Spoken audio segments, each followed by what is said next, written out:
Three main reasons why businesses stay stuck. That's what we're going to be exploring in this episode of Business Growth Secrets. What are those reasons that businesses don't grow, and how do business owners break free in order to step into their greatness? Let's jump in to this episode of Business Growth Secrets. Hey everybody, and welcome back to another episode of Business Growth Secrets. Really excited to be diving into some of the reasons that businesses don't grow. And if you're a business owner, you're looking to be a business owner, you're looking to either start your business, grow your business, or scale your business, this episode is going to be critical for you, because we're going to explore what keeps people stuck. And back by popular demand, if we can say that, is Chris, our marketing manager, back on the show. Welcome, Chris. Can we say back by popular demand? Very popular demand. Always more views than my fellow colleagues, so I'll take that. And a few comments thrown in. If you're loving Chris, you can put some Chris love in the comments. You will certainly make him smile. Don't put any hateful ones in there. We don't want him crying, right? Bit of extra validation is always good. Just have that. Good stuff. Well, look, you've got some questions today that have come in from the audience. Looking forward to diving into these. What you got? Do you want to kick us off, buddy? Sure. So this one actually came in by Lisa on Instagram, and this is actually one of the most common reasons people seek our help. So there's a lot of businesses got great products, good service, solid customer base, but the numbers aren't shifted. Maybe for 12 months the numbers haven't moved, the business is stagnating. What are the most common reasons? Let's say, so three most common reasons businesses don't grow. Why is that happening to them? And how can they fix that? Yeah, it's a really, really good question. I'm looking forward to unpacking this one because as we unpack it, there's going to be lots of business owners watching that are going to be able to really see themselves of whether they've experienced these different issues. The issues are really simple. The biggest reason, I'll tell you the reasons, then we'll explore more. The number one reason that businesses stagnate and don't grow is lack of investment. That's number one. And if you have a business that you don't invest in, and we'll go deeper into this. There's fear around that, isn't there? Well, that's number two, right? So we're already jumping to number two. But lack of investment, if you don't invest in your marketing, you don't invest in your sales team, you don't invest in your people, and you don't invest, you cannot expect growth. And we'll unpack that and really give people some practical steps in a moment as to how they can invest, what should they invest in, what should they be doing. And number two, I would say, is fear. And the reason that fear, and there's lots of different elements of fear from the business owner themselves, lots and lots of different elements, but one of the biggest issues around fear is when people achieve a certain degree of success, and maybe they've grown their business, have started and they're getting it somewhere, then all of a sudden they become afraid if they push it too much, will they lose? If they push it too much, will they lose what they've created? They've already done all this hard work. What if I keep pushing it and it doesn't go where I want it to go? And there's a lot of fear that comes up for them.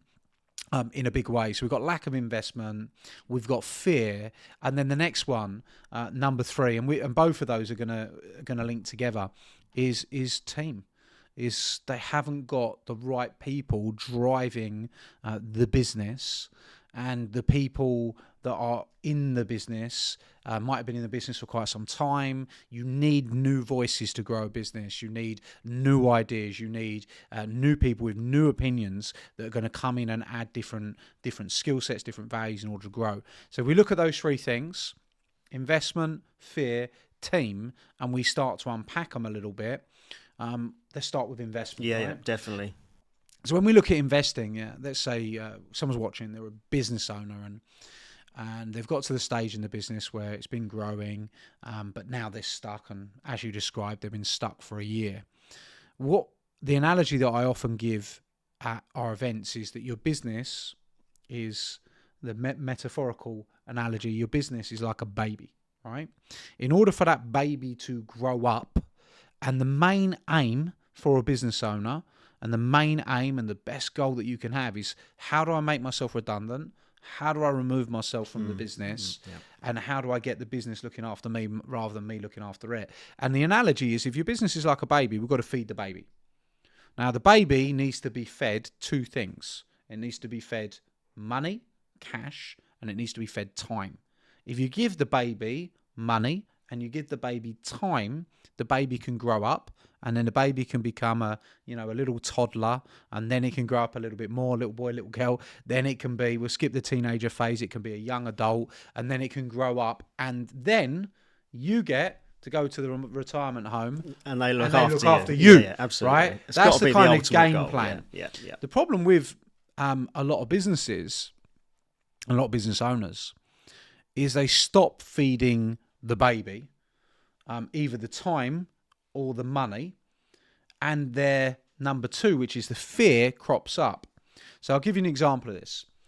We understand that there's certain activities we need to do to grow a business. We need to build our brand. We need to market our business, our brand, our products, our services, and we need to sell more products and services. Those three activities really grow the business. That's where you need to invest. Yeah, branding, marketing, sales. And this is what happens. What happens is business owner gets used to being £100,000 business. So they have this financial threshold that actually we're a six-figure business. We make, £8,333 a month, and I've got 2 members of staff that I invest, £3,000, £4,000 in. One's part-time, blah, blah, blah. And, then I take my little bit. And then what happens is out of the £10,000 a month that they're generating, they're left over with £1,000, £2,000 worth of profit. So the business is not making a lot of money. And then they say to themselves, oh, I can't afford to spend more money on marketing. I can't afford to spend more money on branding. I can't afford to hire a salesperson. I can't afford to invest in growth. So what they do is, rather than investing one type of currency, which is the money, they just say, well, I'll just invest more time. And the problem with this is business owner starts investing more time. They get up earlier. They stay later. They work harder. And they can do that for a period of time, and that drives the business. But it gets to a point where eventually they get tired, they get worn out, they start to feel snappy, frustrated. Other areas suffer. Yeah. And like literally they just can't work any harder. Yeah. So the only way that they can go from 10,000 a month to 20,000 a month is more investment, but not more investment of time, because you only have, so if we look at the investment of time for a business owner, say I'm working 8 hours a day, I could get in 2 hours earlier and I could work 10 hours, I could stay 2 hours later, I can work 12 hours, but in 1 week I'm knackered. So instead, if I'm working 8 hours, I'm only making a couple of grand a month profit and my business isn't making much money, and I'm worried about investing, but then I go and I invest in another person, so I take employee number 3 on. I then buy in another 8 hours. I've now got 16 hours worth of productivity, which is more than the business owner can do by themselves, and the business owner can stay fresh. And then we can generate more revenue. So what you have to look at is, and this is like, for me, a really important rule, is don't look at what it costs, look at what it makes. It's not what it costs you, it's what it makes you. And if I can invest in a salesperson, I've got to invest £2,000 a month in a basic salary, and they go out and they win me, I don't know, £6,000-7,000 worth of business. In this scenario, I take my business from 10 to 17, which actually improves the bottom line even after I've paid them from 2 to 4. And guess what? Then I invest in the next salesperson. We go from 17 to 23. And now I've gone from, 4 to 6, 7. And now my business has started to grow. So investment is very, very, and in fact, all 3 things that I've just given you are linked together. The investment is usually what people are afraid of. The team is usually what people don't invest in and they don't realise. So you've got all those 3 things like totally interlinked, which is keeping a business stuck. And a business owner needs to understand that, you created a business, you have to get comfortable with risk, you are going to have to invest. Yes, you're not always going to feel comfortable, and you are going to have to develop people to grow a great team. And if you don't do that, you will stay stuck. And to get over that stagnation period, or to even stop it happening, it's continuous reinvestment in the right areas. Yeah, continuous reinvestment. Now, you could argue, because it's not every scenario is like that, but that's a very common scenario. Someone might get lucky. They might go out and sign a £200,000 contract that's going to bring him in, another 20 grand a month, or £240,000 contract. It's going to bring in 20 grand a month, and then they go and hire their team. And I think that's what people are almost like, I want to make sure, I want to grow my business. I want to scale my business. I want to build a team, but I don't want any risk. And that's the problem. Now, I'll give you a way to manage these and start to manage this mindset. First of all, on the investment, one of the things that a business owner can do to manage investing in their business is to understand their cash flow better, and their cash conversion cycle. So understanding how to use cash flow, how to fund their business in different ways. So, for example, you need to start to open up lines of credit within the business. Perhaps you're going to get a business credit card that you pay off in full every month. You're going to get some air miles, but it gives you the ability to spend your marketing money and then not pay your marketing money back for 30 days. Yeah. All right. I think it's important that business owners know that those facilities are out there They as don't well, know. because I think a lot of people are actually scared. Yeah. They're there to be used.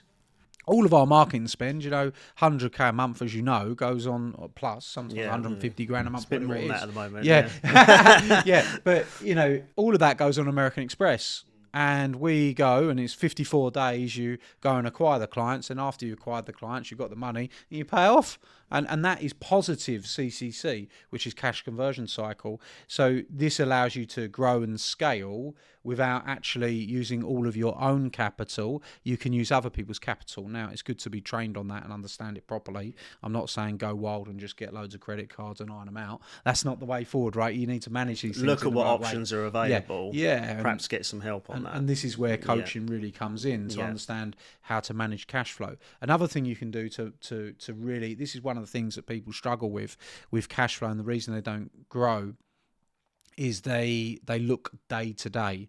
You need to be able to look, like, you should be able to predict what is going to be in your bank account in 30 days time from now, what is going to be in your bank account 60 days from now, what is going to be in bank account 90 days from now. Because if you knew that, and you just had, even if you do it on Excel to start with before you start getting into cash flow statements, and you're just able to tweak one number, and you go, okay, well, if I invested $5,000 here, in 90 days from now, that's going to put me in a position here. What it does is it allows you to look forward into the future. And again, this kind of cash flow knowledge is critical for a business owner to be able to invest wiser and not take as many risks. Because this is the thing about business. When you have the knowledge, all risks can be mitigated, which is important, right?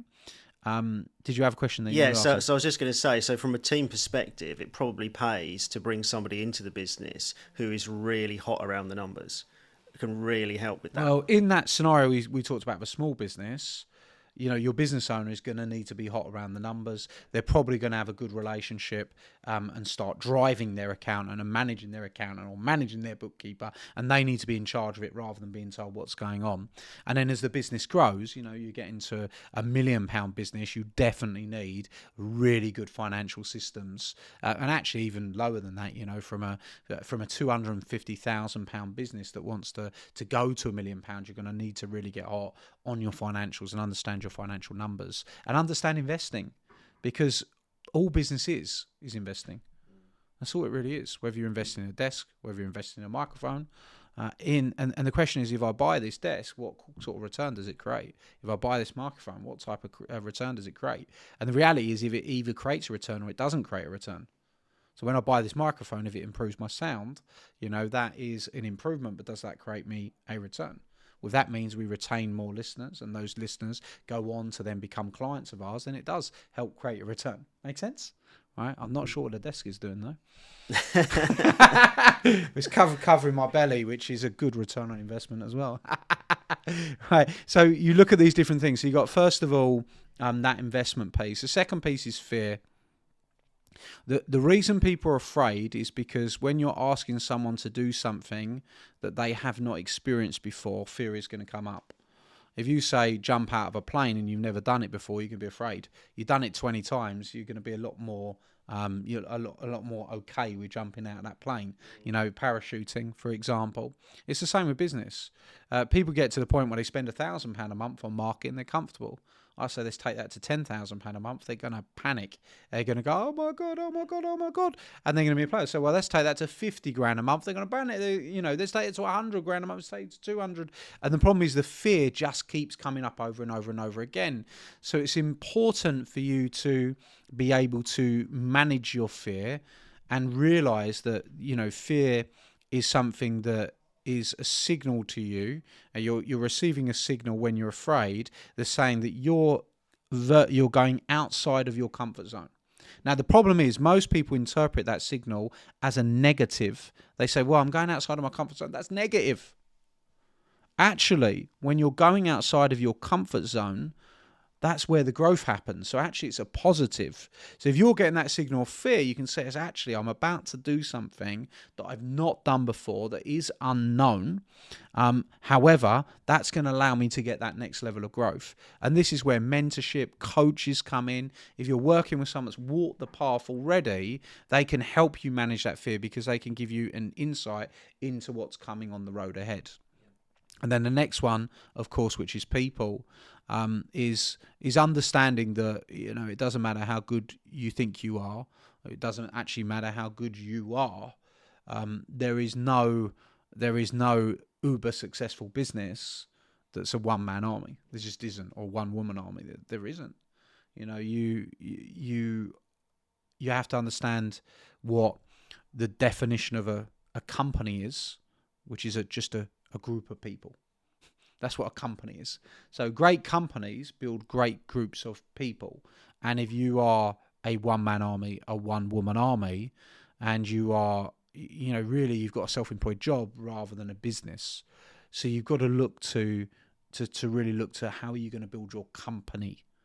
And if you look at that, then you can start to see things differently. It's a different frame of mind, and you can start to build towards what you want. So basically, I think that if you understand the numbers around the investments, if you bring the right people in, team, that's going to help mitigate the fear. Well, 100%. So that's kind of a knowledge is power situation there, isn't it? Absolutely. The knowledge around the investment, the knowledge you're going to bring into the team. Yeah. People is going to help the third. I think that people... I think this is a major mistake. I certainly made this at the beginning, where I think the biggest mistake is the DIY mentality. I'm just gonna figure it out. I'm just gonna try. I'm just gonna guess, and that DIY mentality is what keeps most people from ever getting to their dreams, getting to where they want to be. You have to be open-minded. You have to bring great people around you. You have to have great advisors.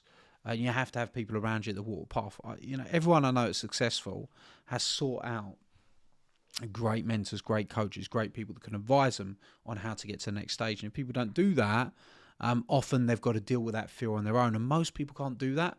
Now, the people that can do that, and there are people that can do that, that deal with that fear on their own, in my experience, because I've definitely been one of them, are often reckless. Because they're not afraid of anything, they're sort of drinking their own hype. Yeah. And they think they're just no problem. I'll figure it out, I'll just do it, I'll just keep doing it. Yeah. And that reckless behaviour, you'd be better off playing tennis than playing business. Because when you play business, you are playing with money, you're playing with people's lives. You need to get it right. You don't want to get it wrong. So it's much, much better to make sure you've got people around you that can help to guide you and advise you. In addition to things like stagnating numbers, any other indicators that tell you, okay, you're at a stage now where you need to invest, you need to bring team in. So you're in that growth stage. The business was stuck. Those three things that we just said. But just to wrap this question, I would say is a couple of things. A couple of things that help grow businesses. One, new voices. You bring in some new voices into your business, whether that's a coach, a consultant, a mentor, and you bring in a new voice, that will rapidly induct change. A new team member, that could be, a new senior leader in the team, whoever, that will create change in an organization, number one. Number two, you getting into new environments as the business owner will also create change, because you will start to see, rather than you being in your day-to-day and all the things that you've been doing and you're used to doing day-to-day again and again and again, you will start to see that actually there's other people doing it a different way, and you will start to examine your own behavior and say, is there a way I could do this better? So those two things, new voices, new environments, create business change and rapidly help businesses to change, business owners to change in a big way. Okay, fantastic. Brilliant. All right. Well, look, hopefully you've enjoyed that Lots episode there. today. I think there was some cool stuff that, you can really look at. To give you a very quick recap, ask yourself the question: are you getting new voices around you? And it's great to watch YouTube videos and get information, but there's nothing quite like sitting between the eyes, having a conversation. I think that's really important as well. Don't forget that human interaction. Get yourselves in some great environments. You can come and join us at a live event. I'd be really pleased to come and meet you.